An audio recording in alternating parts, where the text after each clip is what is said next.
I'm Stan Altman. I'm on the faculty at Baruch College. And I'm the director of a project that we refer to as the Baruch College-Rubin Museum of Art project. And the intention of the project is only somewhat about the actual museum itself. It's really designed to try to get our students to have experiences during their undergraduate years that get them to think about who they are as people, to begin to think about the questions about who am I, and what is it that I value as an individual, and what is my purpose in the larger scheme of life.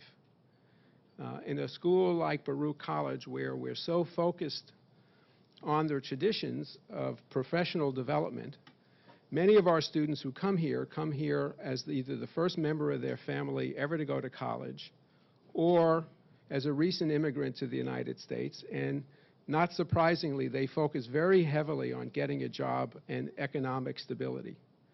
But in the course of that narrow lens, that narrow focus, they tend to not be aware that life is much bigger than just getting a job. And depending upon how you choose to see life, you define a reality that may be very narrow or may be very broad. And so part of this project is to help students broaden their sense of conceptual lenses about how big the world is and how much opportunity there actually is, and how much there is to learn from other peoples and other traditions and other cultures. Because in the West, we have a very narrow conception about the way we approach life. It's very analytical, it's very reductionist, and we fragment everything thinking that that's the way to be most productive, by concentrating on a very narrow thing that we can do repetitively. Where in the East, there's a recognition that life is much more impermanent, much more uncertain, much more in flux, and therefore one has to have a much broader sense of openness about life's possibilities. So we run programs here where we take students to the museum and challenge them to use the art as a way of thinking about life in a much broader sense. One of the symbols that are often used as a way of both stimulating thought and a way of getting people to think about moving from the center outward in all of the manifestations of our center, our body, and the external world we live in is the mandala.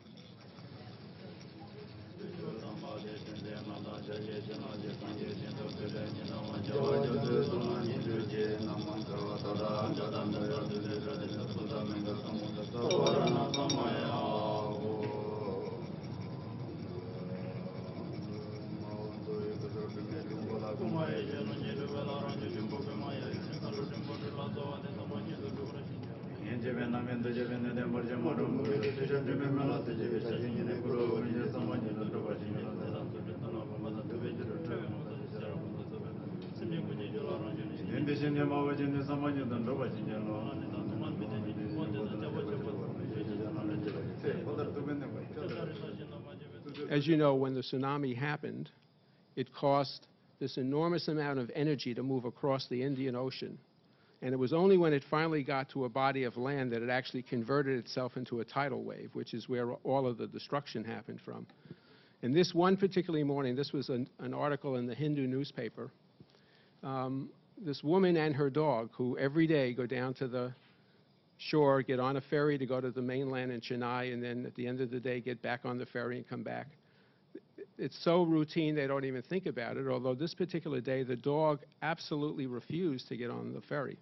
He was sat there barking and screaming at her, and she obviously lost patience with the dog because it made no sense to her. It was a perfectly beautiful day. She picked the dog up, put him on the ferry, and got on in frustration. He jumped off the ferry, ran to the top of the hill, turned around, and started barking his head off. And she, I don't even, there was just a lot of little symbols that appeared in terms of what she said. She went to the top of the hill, and before she could turn around, having picked him up, she heard this splash. And a tidal wave had formed in the time that she had walked to the top of the hill and basically destroyed the entire ferry, and everybody on it was dead. And in her reality, it was a perfectly beautiful day. And in her dog's reality, he could hear the sound because his frequency range is much wider than humans. He could hear the tidal wave in formation because he could hear the tsunami rushing across the surface of the Indian Ocean and knew sooner or later that it was going to hit, and he wanted out of there, and he wasn't prepared to leave her behind. So the whole issue of reality, our whole sense of who we are, our whole sense of what life's purpose is and what our purpose is and how we fit into this is a subject of deep importance to all of us. Because until we begin to come to grips with this question, we live a very partial life. And in fact, we impose on our life constraints that are often unnecessary and don't really exist except in our own minds.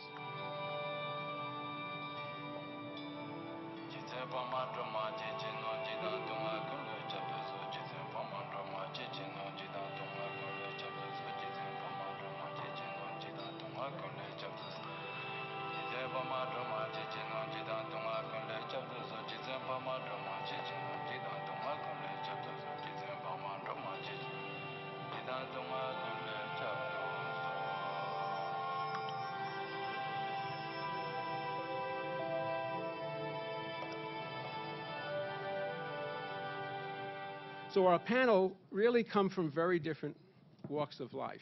What we have are individuals who look at the mandala from very different perspectives, whether it's my colleague from Baruch College, Laurence Kirby, who is a professor in the mathematics department here, whose interest around the mandala is trying to teach students to understand symmetry, both as a concept and what it ultimately means in terms of a representation of energy in other forms. I don't want to speak for Laurence because I'm sure I'm going to say things that he'll say, I didn't say that. But it's to try to explore the idea, because part of what we're committed to in terms of this Baruch-Rubin Museum collaboration is really to think through how we change the curriculum so arts aren't treated as a specialty, but they're treated as part of the essential ways in which we communicate and experience life, and then articulate that experience. To his right is Judith Fleischman. Judith is the staff chaplain at the Hospital for Special Surgery and a member of the Healthcare Chaplaincy, one of our co-sponsors here. And I think, well, I was going to say, but it's, she also happens to be a Zen Buddhist monk, but more important than that, I think the chaplaincy, there's a tendency in the West to think of chaplains as religion, but the chaplaincy is really an organization that attempts to really address people's spiritual needs, primarily in a healthcare setting, but obviously our sense of who we are as spiritual beings transcend the healthcare setting. But I think Judy will give us a sense of how the mandala fits into the work that she does. Many of you who were here earlier have had an opportunity to meet Khenchen, Tsewang, Gyatso, Rinpoche, the Rinpoche was kind enough to help us organize all of this. He is now associated with a Tibetan center up in Binghamton, New York, and brings many of the teachings and spiritual understanding, and in fact gave a lecture earlier this morning about the mandala in terms of its structure and how the process by which it's made, and then how, in fact, it's part of the teachings of self-awareness. And finally, to his right is John van Alphen, who is the curator at the Rubin Museum of Art, and who, I would say, without this kind of collaborative partnership, not just in terms of the incredible exhibitions that are done in the museum, but I think the commitment of the museum and its staff to make this work as a transformative experience for thousands of students. Well, I'm coming from different fields. I mean, I'm Sanskritist on the basis. I translated Natya Shastra as a postgraduate in Bombay, and from there I went into the tribal areas in India. Adivasi, studied their music, and went further on in shamanism and Oriental medicine, and I compared Unani and Ayurveda with Tibetan and Chinese medicine in '97. And well, the field is rather large, but when I was a child, like 4 years old, I think, sometimes summer night, I remember I was dreaming, looking at the sky through a window, and I got afraid. And I got afraid because I thought, where am I here in this? I saw all the stars. Where does it begin and where does it end? And this enormous distances, these ideas made me afraid. And I thought how to comprehend it as a child. I didn't know how to do that. And one of the things I did while working in Belgium in my own museum was working with the Jains. And Jains is a special community, religious community in India. And they are represented in Belgium by the Diamond people. Diamanteers from India are all Jains. They're living in Belgium for a big community. And I made an exhibition for them on their cosmography, cosmology. And they have something like, well, the Jambudvipa, which is a center of the cosmic man. And they make a very clear picture of the cosmos and how it looks like and how it should be understood. And then I thought back, if I would have known that, something like that, when I was a child, it would have helped me, because this cosmography of the Jains, the Jambudvipa, the Lokapurusha, the man of the cosmos, it describes in minute details where we are, what is beyond our world, what's beyond the oceans, and so on and so on. And maybe it's not up to date, but it's 2,000 years old, and at least it gave people an idea of how to think about our surrounding cosmos. And it helps of not being afraid, because it gives knowledge of what it is to be surrounded by such an enormous, vast cosmic idea. And even 2,000 years ago, they invented definitions for which we had to wait until the 20th century, like we are reckoning now with a light year to get the distance from here to a star. You can't tell this anymore in kilometers or miles. You have to combine it with time, and the Jains did that already 2,000 years ago. They were counting with Rajus, and Raju is a distance that a god can fly at a tremendous speed. It's all given in numbers, for 6 months, and then you have a Raju. And in that way, they gave an idea of how far the stars are and things like that. So what I meant to say is that these cosmographic plans that were made in India so early, and partly from which the Buddhists are derived, I think the Jains are a bit older and a bit more, well, primitive is not the right word, but more original, I think, in age. It gives an idea. It gives an idea of where we are, what our place is in the cosmos, and where we might get to, because we have many lives ahead, and it tells you where to get in all these layers of Mount Meru and of the Jambudvipa itself.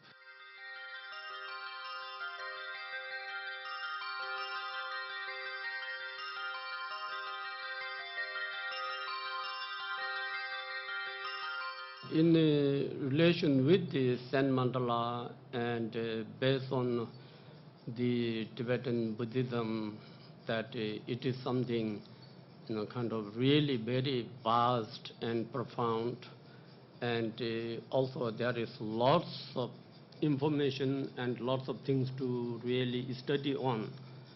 That in relation with the, kind of like a Buddhist philosophy, and then the whole, just arts in relation with these, kind of mandala training, and besides that, so many of, kind of rituals and practices. However, the in the mandala, which is, it is a Sanskrit word, I think it has been already become just very common in the West too.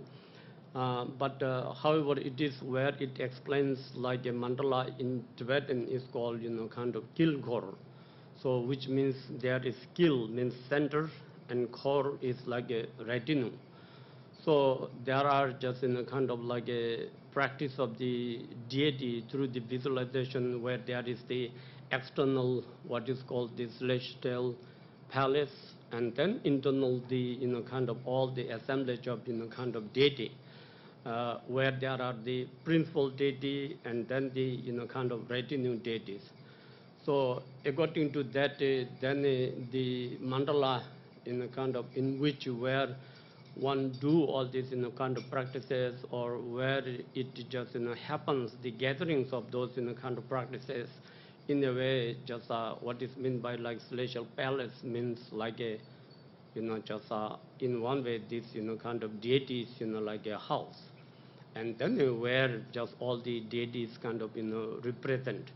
In mandala there are what is called just that kind of first ready kingur, which is meant by kind of drawing just as a art, as some of you might have seen in the beginning, where there is a drawing, and with that drawing it has based on each and every individual assemblage of deity or whichever that the mandala it is, there are kind of like specific kind of like measurements, that whether it is kind of like a single deity like Avalokiteshvara just in the sixth realm, that which we did maybe 2007, or kind of like here in Rubin Museum, just a kind of vision show similar like that, or maybe like kind of 5 deities, or maybe like 100 deities.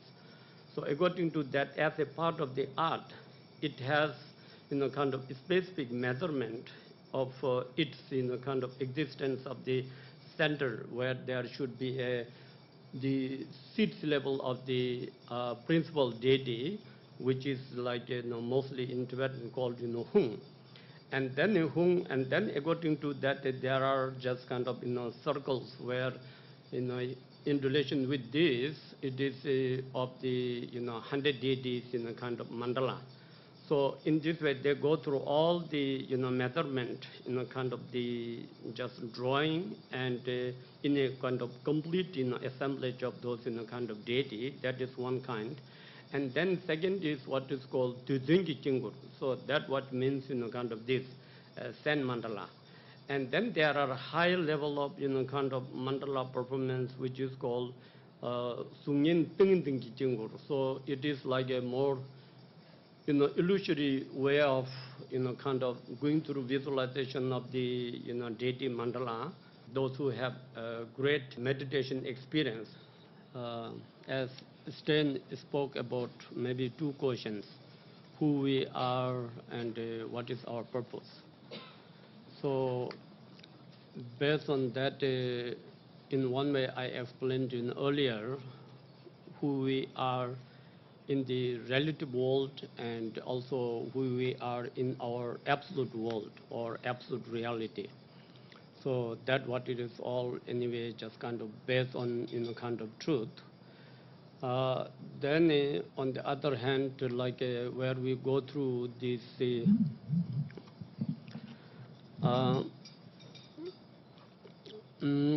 explanation of this our earth, as our professor said about this cosmology, and like Zambudip and Mount Meru, that which is kind of what it has been explained in Hinduism, like in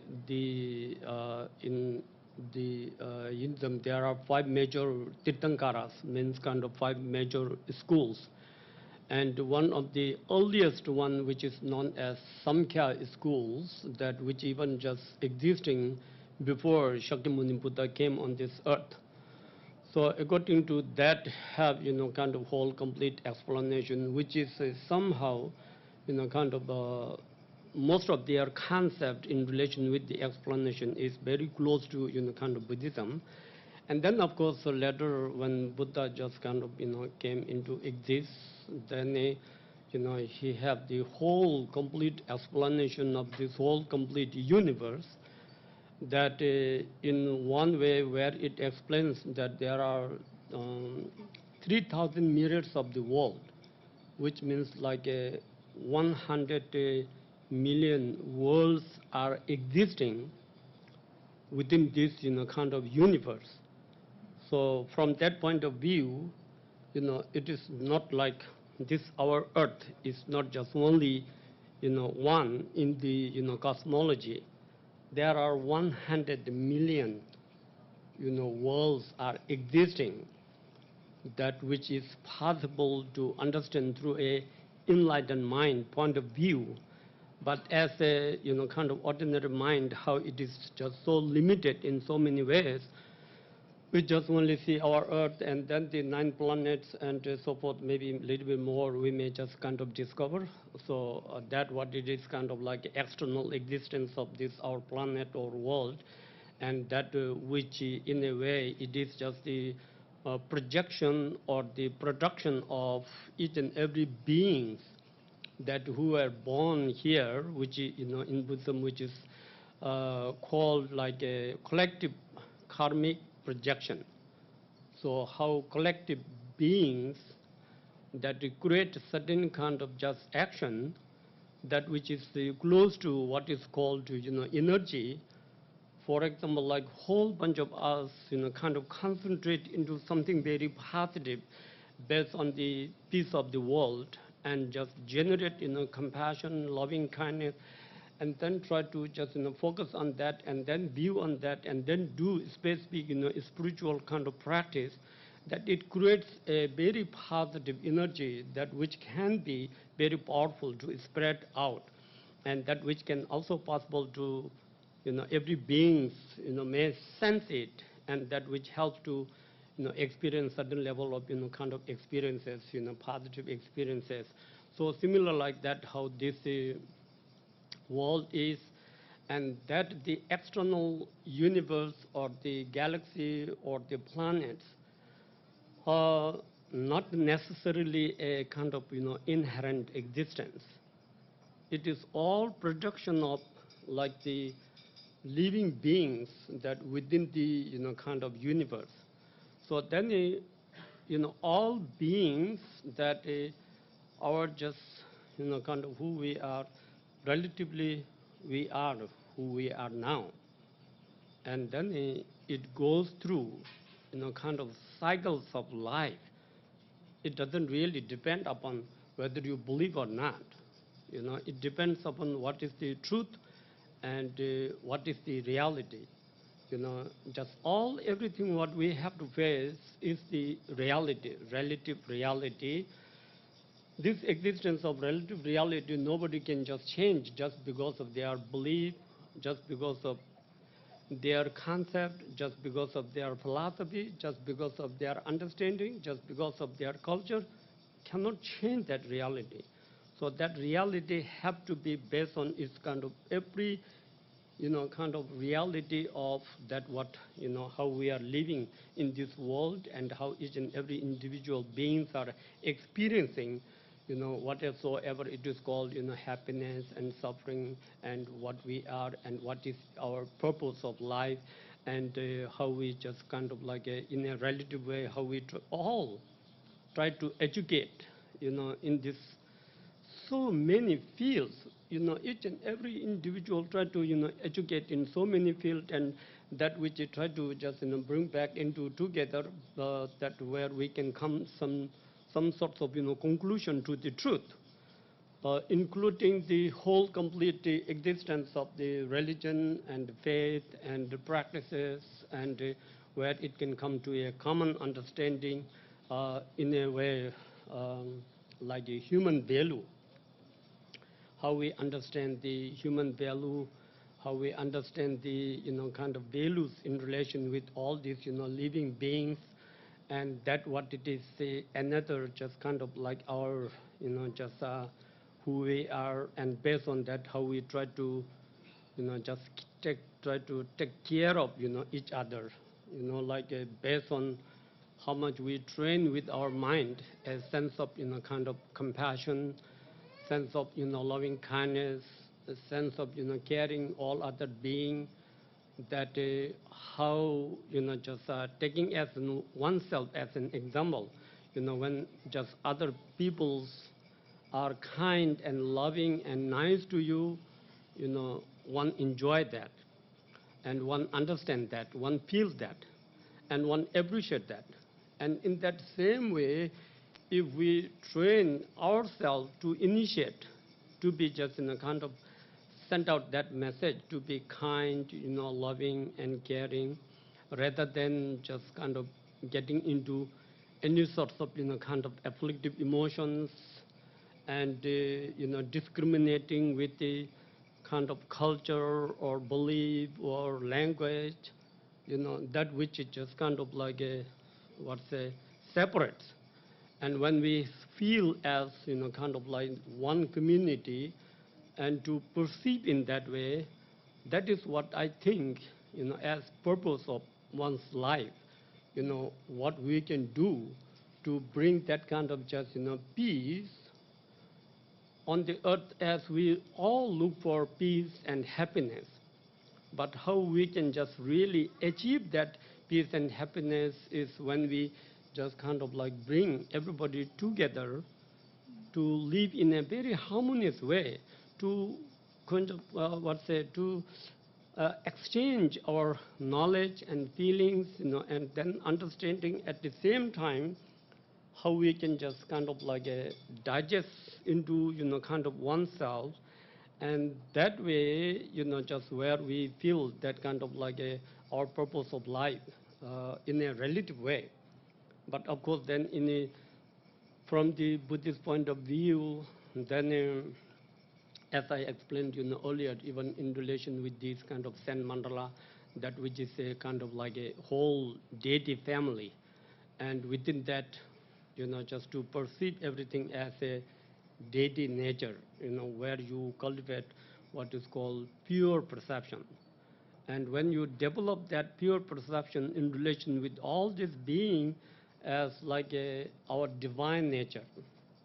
So divine nature is been explained in almost all religion. And but somehow the practice of divine nature and to view as a divine nature and to just kind of maintain as a divine nature, that sort of divine nature which is within every being, it's been not maintained that much, where it is got, kind of that individualistic, become more like, sectarian. And that is all just the conceptual mind.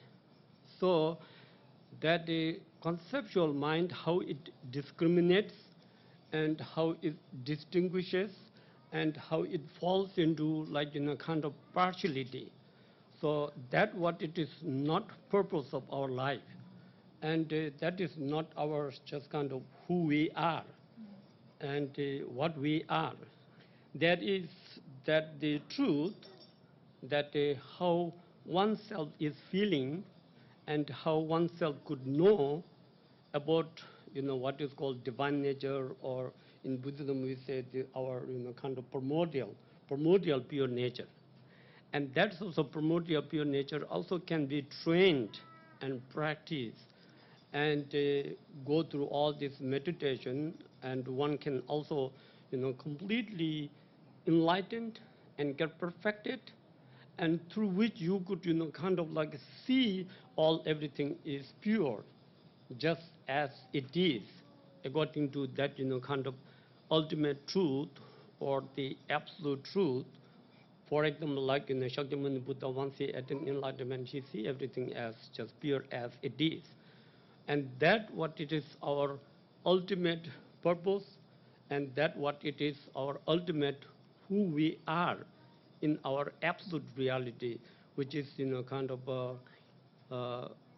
something, just completely different from this our relative, kind of appearance.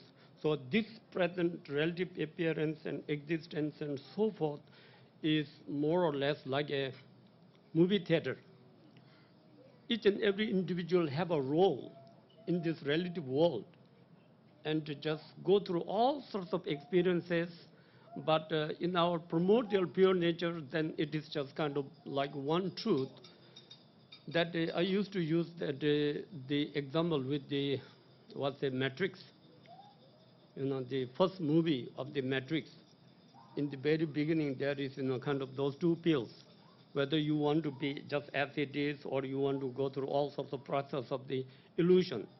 So in our highest, the tantric teachings, that where it explains, all the samsara or nirvana, that they come from one source, from one, kind of seed, like I think, kind of like a physics, where they have similar kind of like a explanation, and science also going through all sorts of experiments, getting to that beyond the atoms and molecules, I think, just which is leading to, kind of emptiness. So that emptiness, that primordial nature is source of, everything, and that what it is, our primordial, pure, ultimate home, from where we just come out, and how long we have been got lost, and now how we can return back to our pure, kind of home, where everything is just, kind of what is called pure consciousness. And that's what I think as our purpose to how we can discover that, and that what it is purpose of our life, and also that what it is our, kind of pure nature it is. The hospital for special surgery, where I work as what's called a clinical or professional healthcare chaplain. And people often ask, what does a chaplain do? Or, I'm not dying, do I really need a chaplain? And I like to say that what we do is this. We support patients, their families, and staff in activating what they value, what we value, as a direct experience of spirituality as each person defines it. Well, that question of what is spirituality, just like the question of what is the mandala,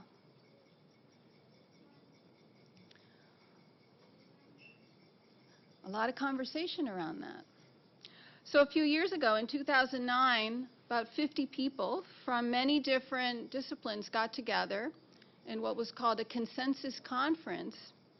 And they came up after a number of days with a consensus definition of spirituality. And it says, spirituality is the dynamic dimension of human life that relates to the way persons experience, express, and or seek meaning, purpose, and transcendence, and the way they connect to the moment, to self, to others, to nature, to the significant, and or the sacred.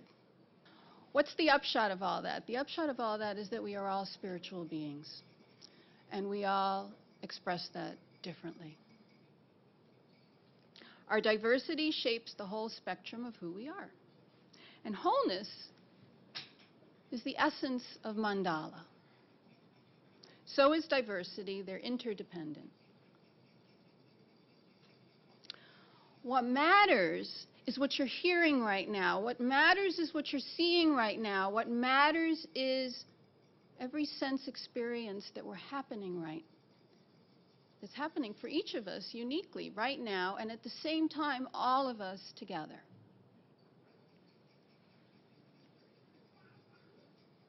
That's what's important.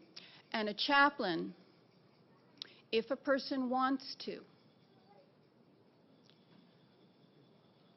is a once-in-a-lifetime opportunity to experience that in the moment that it's happening under sometimes the most challenging circumstances that a person can face. To be awake, to be present, to be open-hearted, and to be trained and able to reflect meaning in a way that a person can integrate and experience as being whole in the moment, in relationship with everyone and everything that's happening, changes everything, as it's changing it right now. Are we awake to that?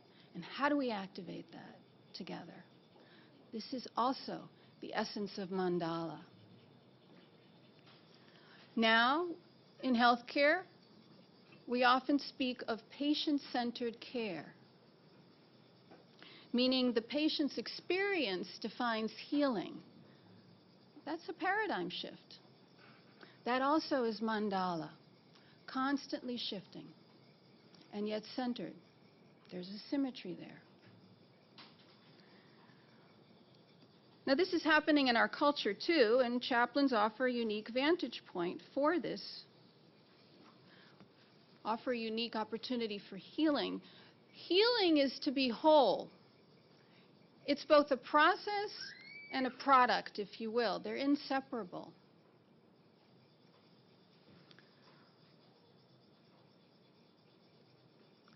Now, when I experience myself as whole, I might enter that, you might say enter the mandala with where I'm at right now.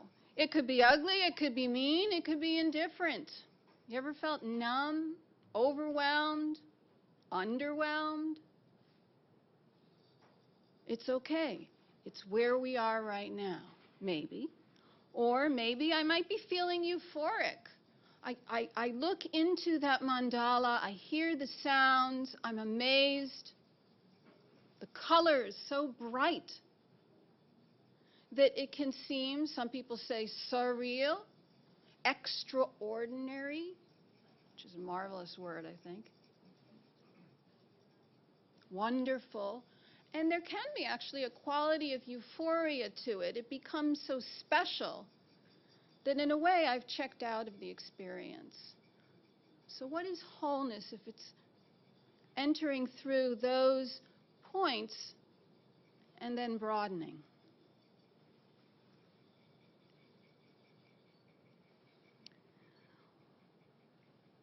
When we sense the whole, when we're intimate actually with what we're experiencing instead of resisting it, and supports are helpful for that, then something amazing happens, because in that moment, all of a sudden what's activated? My sense of purpose, my sense of aliveness, my sense of belonging,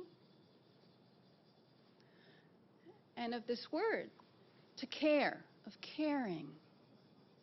What does it mean really to care? Well, my Zen teacher, Roshi Enkyo Ohara, spiritual director of the village Zendo, just downtown a bit in Soho, she encouraged me recently to take care of your wonder. So just imagine that for a moment. How right now are you taking care of your wonder? What activates it? She speaks of to care as stewardship. How are we caring for? And you can start wherever you want, for myself, for my family, for my livelihood, my place of livelihood, the people I work with, the people I ride the subway with, this city, this country, maybe a country I was born in, come here from, this planet, and so on. I like to say we live in a world of wonder. And what makes this a wonderful world are all the people who care, who are stewards of something, of someone, some passion, some vision that's larger than our small selves. You can't make a mandala out of one sand, one grain of sand, or one color, or one utensil, or with one monk. It's got to come together. It's also got to come together with our intention, because it's also a practice of showing up, caring. It's very concrete, actually, and it's very specific. So in healthcare, when we speak of patient-centered care, something we speak a lot about in the healthcare chaplaincy, the wholeness of life, that wholeness equals the healing, so to speak. That's the equation. moment by moment and breath by breath. This is our life. This is the meaning of Mandala. Healing mind, body, spirit as one. Healing myself and others as one. How do I do that? How do I care? This is each of our journeys and our journey together. That's where the fun begins. It's ceaseless. It's wonderful. And each and every one of us, for all the causes and conditions of our lives, have arrived here in this moment to be here together with this shared intention. I encourage each of us to activate our unique experiences of wholeness, of well-being, of being well, as we continue to build this mandala, because we are building it actually together. When the Baruch-Rubin project sent around this opportunity or challenge to integrate the Rubin Museum into my teaching, I looked at what's there, and of course the mandalas immediately drew me, and they are, particularly this sand mandala here, is almost pure geometry in color. And so that drew me, and I realized that beyond that, it manifests the mathematics of symmetry. And clearly, when you look at it, you can see it's the same as its mirror image, but mathematically, symmetry has a more general meaning. For example, this here has the property that if you rotate the whole thing through 90 degrees, through 1/4 turn, it looks the same, right? So the colors have shifted, but the structure is the same, and that is a rotational symmetry, mathematically speaking. So there are different classes of symmetry, and you can classify symmetries. Symmetry is one subject I teach in. I specialize in teaching mathematics to liberal arts students, and symmetry is one topic that we look at the beginnings of. It's about beauty, of course. It has applications in, for example, sciences such as crystallography and cosmology, because interestingly, the mandala, you said it was Jan, a picture of the cosmos, or like a map, maybe, perhaps. And cosmologists these days look at the laws of our cosmos in terms of the mathematics or symmetry, of symmetries of the universe. So it's the connections with that. But then I realized there's another way, of course, of looking at this, which we also do, which is not what it brings to our own mind, but what's in the mind of the people who are making it, and it's embedding in a particular cultural tradition. And I also teach history of mathematics, and I began to see other mathematical questions here. For example, from other works I saw at the Rubin Museum, rather than this mandala in particular, you can trace both Chinese influences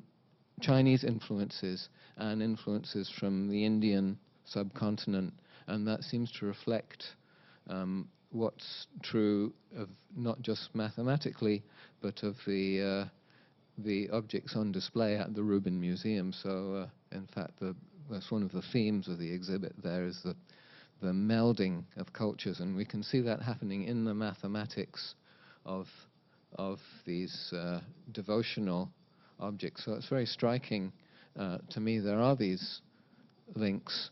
I only just beginning this semester to actually put my ideas into test with live students. So I'm looking forward to making that voyage of discovery with them. There's a scholar and researcher now who's become a friend by the name of Stephen Posts, who runs the Center for Bioethics at the State University of New York at Stony Brook in their Health Science Center. And he's done a lot of work around the whole impact of love.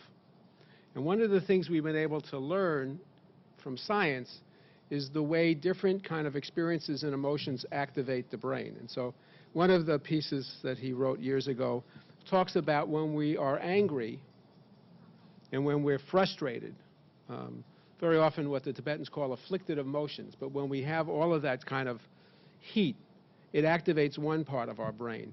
On the other hand, when we do something to help somebody else out of a sense of compassion, out of a sense of love, it activates a completely different part of our brain. And the interesting part is both parts of the brain can't be activated at the same time. So one of the benefits of helping and serving other people is it doesn't allow you to get to this space where you have all of these conflicted emotions of jealousy, possession, anger, because you're too busy emoting positive feelings as opposed to getting caught up in some of this negative feelings, which are then embodied by the wrathful deities that we see in the art in terms of the positive and negative, the peace-loving and the angry deities that are symbolized in the art. So that's my 2 cents worth. I'm trying to find some peace and serenity from a very tumultuous background, a military veteran. I recently got trained in transcendental meditation. I've been exercising that for the last couple of weeks. But you mentioned something about inside of you, what's inside of you, and try to let it out. Could you please, I didn't catch that, but I found that very profound, especially for me in my life at this moment. Could you kind of like go back and elaborate a little bit about that? Yeah. I like to keep things simple. And as chaplains, our charge is always to reflect, to hear and reflect like a clear mirror what's true for you right now, so that you experience yourself as whole. And a lot of times we talk about what's broken in ourselves, in our culture, in our families. What would it be like right now to tap into being whole and the wholeness of life, which includes pain, but that pain speaks to something that's important. It points to what you and I, what each of us values, what's really up, what's really important right now. So much so that the question needs to be voiced. So first of all, I would invite you just to notice where in your body, and each of us can do this. I'm experiencing that importance right now. For me, it's right here. It often is. And often right here in my gut, and the conversation that's happening between those, and how it spreads out. And then just notice your next in-breath. As simple as that. It's a fresh and new breath. It really is. It's the breath of life. And as you breathe in, ask yourself, what keeps me going right now? And notice where you feel that, where you feel the juice. And as you breathe out, what's important right now? Anytime I'm on this campus, this is my sanctuary. I love being here. I was just telling a good friend of mine that every time I leave, I get sad. But here, I feel like I'm part of a big culture. And then I'm in an event like this today that is like meeting me where I am in my life right now. And I feel a lot of joy and a lot of love, you know. Sometimes it's important to voice it. And I thank you for doing that for all of us today. Thank you very much. I was actually born in Tibet and raised up in Tibet. And I came here in 2006. And after, start from 2008, there are so many self-immolations. And right now, it's probably like 53% already self-immolated themselves just for Tibet. in this kind of situation, I've been through a family, I've been through a community where it teaches peace, how to be thinking about this interdependent concept and everything. But in this kind of situation, it's really hard to be still, calm down and think about peace and everything. So I just want to ask the panelists, how should I get into peace mind when this kind of situation pops up? Well, I'm in a situation where there's potential contamination from a fire that took place upstate New York. So the idea of finding your center and dealing with it from a peaceful place doesn't mean that you deal with it from a passive place. It doesn't mean that people who are involved to try to protect the people who might be affected if the groundwater has been contaminated by PCBs and other kind of poisons mean that they sit around. It means that in order to be effective, I've got to empower other people to help us. And I have to find the true way to express my ideas. I can't do it out of anger because I'll turn people off. I can't just give up because then I'll turn myself off. So there's finding this kind of center for yourself where you move from. It's kind of like in the martial arts. You have to find your balance point in order to be able to use other people's energy. So I think part of the human nature is we can be terrible with each other. I think that's the part we talk about the wrathful deities pieces. We can do great damage in terms of the way in which we treat each other. I mean, and it goes back to the way before the Second World War and the Holocaust with the Jews and all of the stuff we read about in the newspapers of how people treat each other. Unless we begin to find ways to cooperate as a community of people around the world, we can do great destruction. But as the Dalai Lama said, you have to start from a peaceful place, and you have to be a symbol to convince other people that they need to join you. At the same time, you need to fight for kind of equality. And they may sound like contradictions, but I don't think they're. I think it's this continuing yin-yang principle of, on the one hand, you have to find your center and your peace. On the other hand, it doesn't mean you become passive. It means you fight for the things you believe in without necessarily fighting, meaning it in a physical sense. Sometimes you fight with intention, you fight with thought, you fight with word, and you fight with things that you are able to convince other people to believe as you do about what's right.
those of you who've stayed most of the day have experienced, I think as I have, the sense of the energy that's been shared here.